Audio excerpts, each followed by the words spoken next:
back in the den this Sunday against Miami. We got the 5-3 Dolphins coming into the 6-2 Detroit Lions, and with the Lions are 3-1 at home, the Dolphins are 3-1 on the road. So something's got to break there.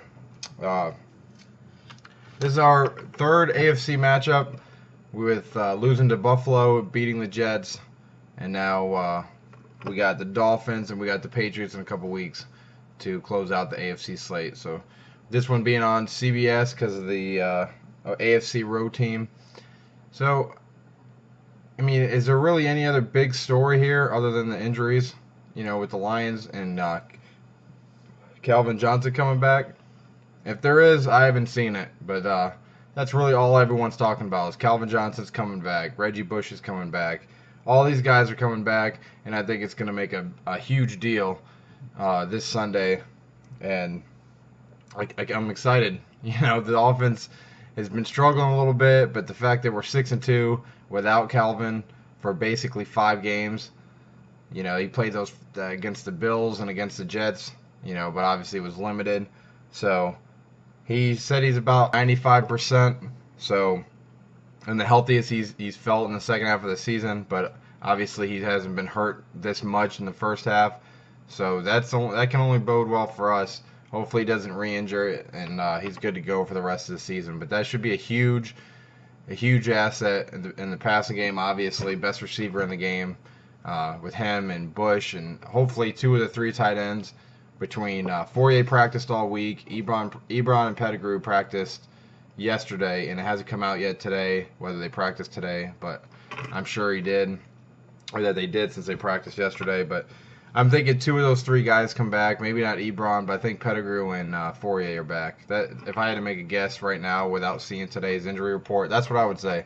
So even with Fourier back this preseason, even with Ebron healthy, Stafford seemed to target Fourier a lot more than he did Ebron. So at least early on. So we'll see if that continues. I think Fourier can be a huge asset to us. We'll just have to see if he plays. We're also getting Waddle back and Van Noy back. I mean, the cavalry's here. We just dealt with a few games just looking bad, but we stole the victory in both of them. Between the Saints and the Falcons. So 6-2 going into this one. With 8 games to go, bye happened at the perfect time. But then again, bye weeks can be good or bad. They can be good and get guys rested and get guys back like we had, and it could be bad if they come out flat because they've been off for a week. So hopefully that doesn't happen, because the next 2 games are, arguably the hardest 2 games we have left until the Green Bay game at the end. So we need this one now, go up 7-2, and keep that game lead over Chicago or over Green Bay in the division. So this is a big one, and I think we match up well against Miami. I mean, they're good at pass defense, which is, you would think is our strength. We don't really have a strength. I mean, we can't run right now, but obviously the team is built to pass. So they're second there, but they haven't played in a dome yet this year. And I saw a stat that Ryan Tannehill is 0-4 in a dome with a bad passer rating, which, if that holds true, then he should throw a pick or 2 and put us in generous positions, and could exploit a few things, because the corners that they got are good, but they're older. They're like I think 31 and 32 are their 2 corners going up against Calvin and Golden Tate. So we'll see there. I think, and the other way around on our matchups on defense, obviously we have the number 1 defense, 5th in pass and 2nd in rush, and 1 in total defense. They're winning games by shutting people down on defense and running the ball.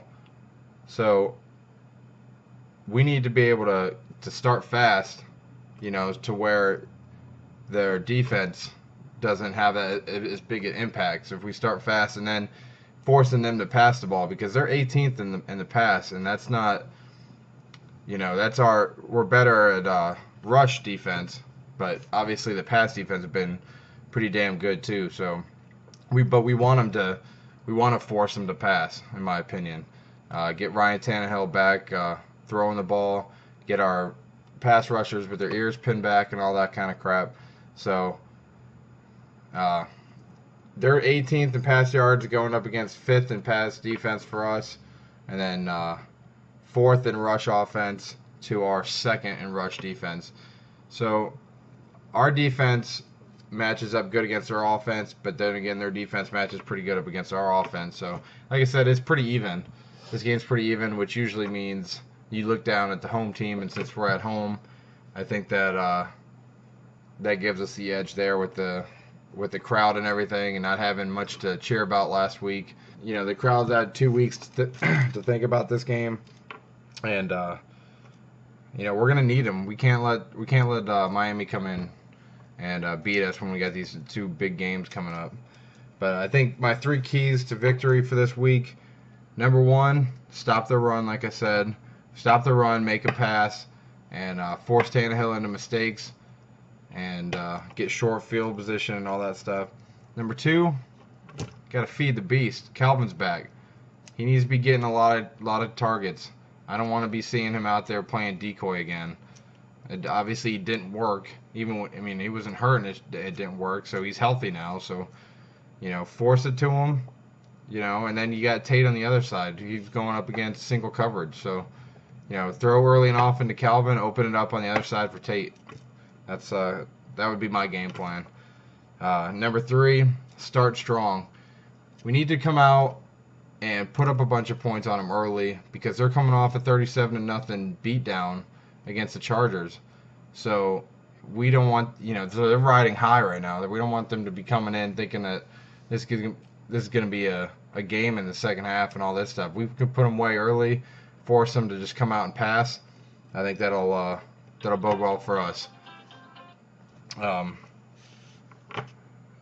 Looking at the injuries, it's like I said, it's about 3 o'clock right now on Friday, so the injury report hasn't come out yet. But I said before, all of our guys except for Nick Fairley should be back.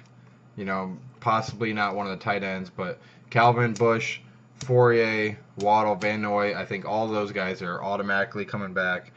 And then Ebron and Pettigrew are iffy.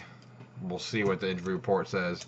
But the Miami, they don't really have that many injuries. The only one that I heard that may be important is Lamar Miller, the running back. They said he might be questionable in a game-time decision, so that'll help us out even more if he can't go. So, but for once, injuries aren't a huge deal this week for us. So that's all. That's a great thing to do, a great thing to have. You know, actually being full strength going into a game. My prediction: I think the Lions win. I think they win 21-13. Lower scoring game, but you know, a game that I think that we control throughout, and then we win by 8. The line is 2.5 right now, I think.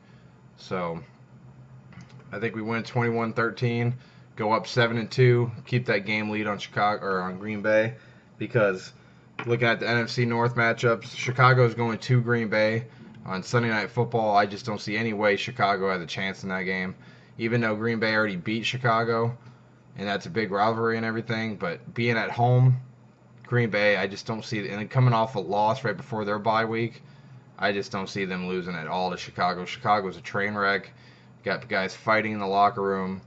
You got what I think could be a lame duck coach already, even though this is only his 2nd season, but they've just gotten worse as he's been there. I got to thank the Chicago Bears organization right now for letting go of Lovie Smith. You couldn't have done something any better. You know, we appreciate that. So, yeah, I think Green Bay stomps them by at least 20, and the fighting and yelling and all that shit continues, and the Jay Cutler doesn't have it, talk and all that stuff. But then again, maybe Chicago wins, and you know, then we're up 2 games on the division. That'd be awesome. You know, that wouldn't hurt either. So, and then Minnesota's on a bye, so they don't have a game. So that's it for the NFC North. Just ready for Sunday. It's been 2 weeks. This has been probably the longest week that I've had. And, I mean, I remember weeks in the offseason went quicker than this. This week has just been brutal. I got a buddy coming over who's a Dolphins fan, so maybe that makes it a little bit harder. So Sunday's going to be a lot of fun. I can't wait. Lions should go up 7-2 in the division, or 7-2 overall, and stay number 1 in the division. But that's it for me. See you guys on Monday. Remember, it's on CBS on Sunday, not Fox, because they're playing an AFC team. So, CBS, 1 o'clock Sunday, Miami at the Lions. And I'll catch you guys up on Monday. So, go Lions.